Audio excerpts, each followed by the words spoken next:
اور وہاں پہ اپنا کاروبار شروع کر رہے تھے کہ اب وہاں پہ شفٹ ہوا جائے پاکستان میں حالات اچھے ہو گئے ہیں، گورننس اچھی ہو رہی ہے، اچھی گورنمنٹ آئی ہے، اور وہ ایسی گورنمنٹ آئی ہے جو پاکستانیوں کا سوچتی ہے۔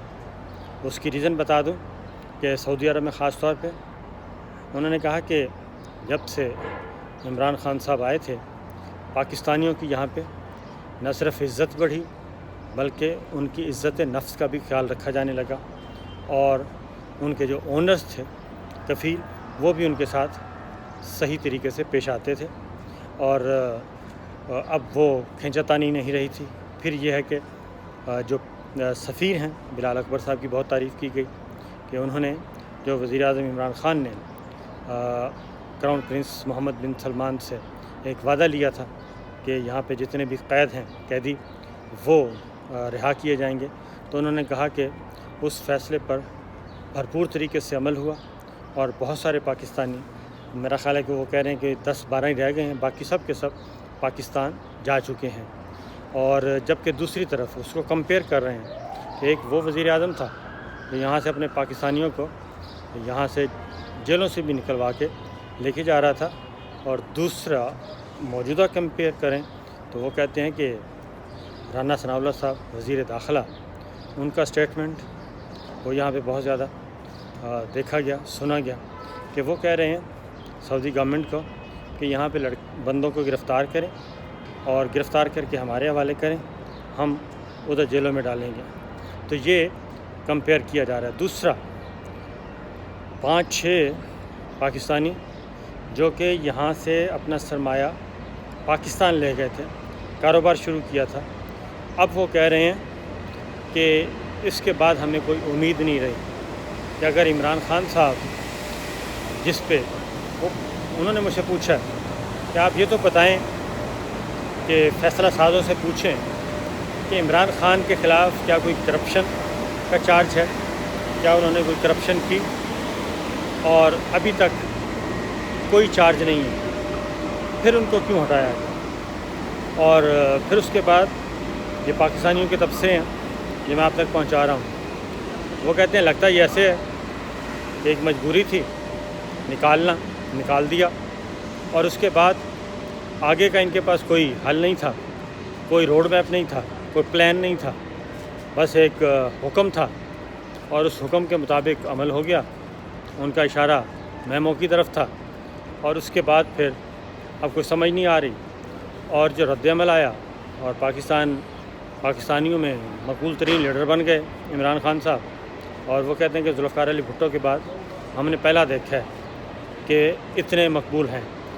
اور سعودی عرب میں، UAE میں، برطانیہ میں، یہاں مختلف ملکوں سے آئے ہوئے اوورسیز پاکستانی سب کے سب ملے، وہ کہتے ہیں کہ سب سے زیادہ مقبول ترین یہ ہیں، اور ان کو ہٹا دیا گیا، اور ابھی تک پہلا وہ کہتے ہیں کہ توشہ خانہ لایا گیا، اس کو لوگوں نے ایکسیپٹ نہیں کیا، اس کے بعد وہ فرح خانہ آ گئیں، لوگوں نے اس کو بھی ایکسیپٹ نہیں کیا۔ جب زیادہ تنقید ہوئی تو ترجمان نیب نے یہ بتایا کہ جناب چونکہ فرح خان کا جو شوہر ہے وہ 97-99 میں چیئرمین ضلع کونسل رہا ہے، اس لیے اس کی تحقیقات اب کی جا رہی ہیں۔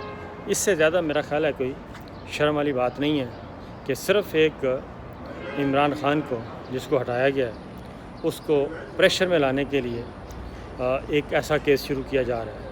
فرح خان نے کوئی جرم کیا ہے تو اس کو پکڑیں، اور یہ کیس سب سے پہلے تو بنتا ہے FBI کا، کیونکہ اثاثے ہیں، اگر ٹیکس ریٹرن میں انہوں نے یہ سب کچھ شو نہیں کیا، اپنے اثاثے ظاہر نہیں کیے، تو بہترین کیس FBI کا تھا۔ لیکن چونکہ نیب کو ویلنگ ڈیلنگ کے لیے رکھا ہوا ہے، اسپاٹ فکسنگ کے لیے رکھا ہوا ہے، تو اس لیے ترجمان نیب کے پاس بھی کہنے کو کچھ نہیں تھا سوائے اس کے کہ 23 سال پہلے اس کا شوہر جو ہے وہ ایک چیئرمین ضلع کونسل رہا ہے، اور 23 سال بعد آج خیال آیا ہے کہ فرح خان کے اثاثے بڑھ گئے ہیں اور ان کو پکڑا جائے۔ میں یہ صرف یہ کہہ رہا ہوں کہ اگر اس نے کوئی جرم کیا ہے تو بہت پہلے پکڑ لینا چاہیے تھا، اور اب بھی ہے تو سیدھا FIR درج کریں، FIA کام کر سکتی ہے۔ یہ جو نیب کو دیا جاتا ہے نا کیس، یہ نیب اس وقت سوائے اس کے کہ وہ پولیٹیکل انجینئرنگ کے لیے رہ گیا، اس کے علاوہ اور کچھ نہیں ہے. اسی لیے پھر لوگ جو ہیں یہ کہتے ہیں کہ نیب کو ختم ہو جانا چاہیے. دوسری جائے وہ کہتے ہیں کہ جی ہم اب دوبارہ سوچ رہے ہیں کہ واپس آئیں، اور واپس آ کے پاکستان میں تو اب وہی پرانی پارٹی آ گئی ہے، پرانی کمپنی آ گئی ہے. پھر وہ پوچھتے ہیں کہ آخر امریکہ سے کتنا پریشر تھا اور کس کو پریشر تھا. یہ جو خان صاحب بار بار کہتے ہیں کہ حکم دیا جا رہا تھا کہ عمران خان صاحب کو ہٹا دیں، تحریک عدم اعتماد کامیاب کر دیں. تو یہ سوال بھی انہوں نے پوچھا. ظاہر ہے یہ سوال میرے قد سے تھوڑا سا بڑا تھا، تو میں نے کہا کہ یہ آپ کی آواز یہاں تک تو پہنچائی جا سکتی ہے، اس سے آگے وہ جانیں اور وہ جانیں. تو یہ حالات و واقعات ہیں.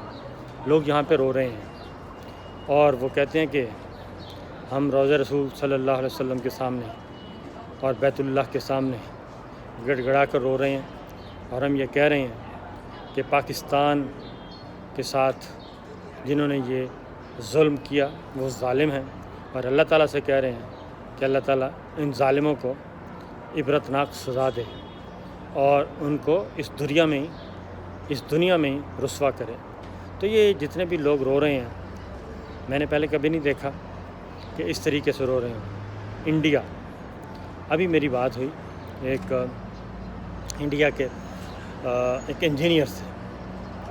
وہ کہتے ہیں کہ میری طرف سے آئی ٹی ایکسپرٹ ہیں وہ کہتے ہیں میری طرف سے یہ بتا دیں کہ جو پاکستان کی یوتھ اٹھ کھڑی ہوئی ہے، اور یہ نیریٹو یوتھ اور جو ابھی یوتھ سے ذرا تھوڑے سے 2 سال 4 سال نیچے ہیں، جو 5 سال بعد 3 سال بعد 4 سال بعد اس کیٹیگری میں آ جائیں گے، تو وہ بھی اس سے زیادہ خطرناک ایکٹیو پارٹیسپیٹ کرے گی.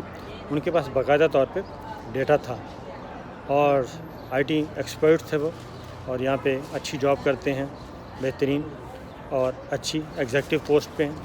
تو وہ کہتے ہیں کہ یہ ذرا جا کے بتا دیجئے گا کہ جو عمران خان کو جس طریقے سے یہ دبانے کی کوشش کر رہے ہیں یہ کوئی نہیں روک سکے گا، اور الٹا جتنا بھی یہ کریں گے وہ انہی کو ہی گلے پڑے گا. تو یہ یہاں کے جذبات ہیں، یہاں کے لوگ سوچ رہے ہیں. اور یہ بات میں بتا دوں کہ میرے عزیز ہم وطنوں، یہ جو کچھ ہوا ہے اس کو کوئی بھی پاکستانی قبول نہیں کر رہا، اور اسی لیے امپورٹڈ حکومت نامنظور کا جو ٹرینڈ ہے وہ ختم نہیں ہو رہا. وہ 14-15 کروڑ سے تجاوز کر گیا ہے. تو جب یہ ساری صورتحال ہو اور پھر آخر میں کیا کیا جائے؟ توشہ خانہ ختم ہو گیا، فرح خان بھی نہیں چلا، ویڈیو سکینڈل بھی نہیں چلا، اور میڈیا کو دبانے کا حربے جو ہیں وہ کامیاب نہیں ہو رہے، اور تمام مینجمنٹ کے باوجود چند آوازیں جو ہیں وہ برداشت نہیں ہو رہی، اور یہ سب کچھ ہو رہا ہے. اور آخر میں کیا کیا گیا؟ توہین رسالت کا مقدمہ. اور توہین رسالت کا مقدمہ اگر صحیح طور پہ پیش کیا جائے تو اور یہ مقبول جان نے صحیح کہا ہے کہ یہ الٹا ان پہ توہین رسالت لگتی ہے، کیونکہ مسجد نبوی صلی اللہ علیہ وسلم یہاں پہ میں آپ کو ایک انشاءاللہ ذرا تھوڑا سا رش کم ہو جائے آپ کو ایک ویڈیو بناؤں گا اور ڈیمو کر کے بتاؤں گا کہ یہاں پہ ہوا کیا تھا. اس ویڈیو کا انتظار کریں. اور یہ مسجد نبوی صلی اللہ علیہ وسلم کو اپنے ذاتی مقاصد کے لیے، ذاتی مفاد کے لیے استعمال کر رہے ہیں، اور اپنے سیاسی مقاصد کے لیے استعمال کر رہے ہیں، اور ایک پکھنڈ بنایا ہوا ہے جس کو لوگ قبول نہیں کر رہے. یہ وہ ماضی کا دور نہیں ہے کہ جس پہ چاہے آپ توہین رسالت کا مقدمہ بنائیں. شرم آنی چاہیے، اس سے زیادہ کچھ نہیں کہ ایک چھوٹے فائدے کے لیے، کیونکہ غلطی آپ نے کر لی ہے اور غلطی ہو گئی ہے اور لوگ اس کو قبول نہیں کر رہے، اور اس کے بعد آوازیں کسے گئے چور چور کے، اور آپ نے ان کو نعوذ باللہ درجہ دے دیا. نعوذ باللہ نعوذ باللہ، اس سے زیادہ میں کچھ نہیں کہوں گا. تو اس کے مطابق آپ نے یہ 5000 میل دور مقدمہ بنایا گیا ہے. اس سے کوئی فرق نہیں پڑے گا. ہر پاکستانی ہر شہری، ہر انسان پوری دنیا میں بسنے والے وہ سمجھتے ہیں. اسی لیے ہیومن رائٹس نے بھی اس کو مسترد کیا ہے. پاکستان کی اچھی آوازیں جو کہ عمران خان کے خلاف تھیں، انہوں نے بھی اس کو انتقام کہا ہے اور انتہائی بھونڈا طریقہ کہا ہے. کیا آپ ایسی آگ لگانا چاہتے ہیں کہ یہاں پہ قتل و غارت ہو اور قتل کر دیے جائیں لوگ؟ ایک عام آدمی کی ذہن سازی کر رہے ہیں، انتہا پسندی کو فروغ دے رہے ہیں. یہ سب کچھ ہو رہا ہے. تو اس لیے اس حد تک نہ جائیں کہ معاملات سنبھالے نہ جائیں. بہتر یہی ہے کہ پاکستانیوں کی آواز سنیں، اور جو لوگ گڑ گڑا کر دعائیں مانگ رہے ہیں، جن کی آوازیں آپ لوگ آوازیں خاموش کروا رہے ہیں، اور وہ خاموش آوازیں جب سجدے میں جاتی ہیں، سجدے میں جا کے اللہ کے حضور سر سجود ہوتے ہیں، تو پھر وہاں پہ جو آواز نکلتی ہے، جو دعا نکلتی ہے، جو فریاد نکلتی ہے، وہ شاید آپ کے کانوں تک نہ پہنچے، آپ کو تو پتہ بھی نہ چلے.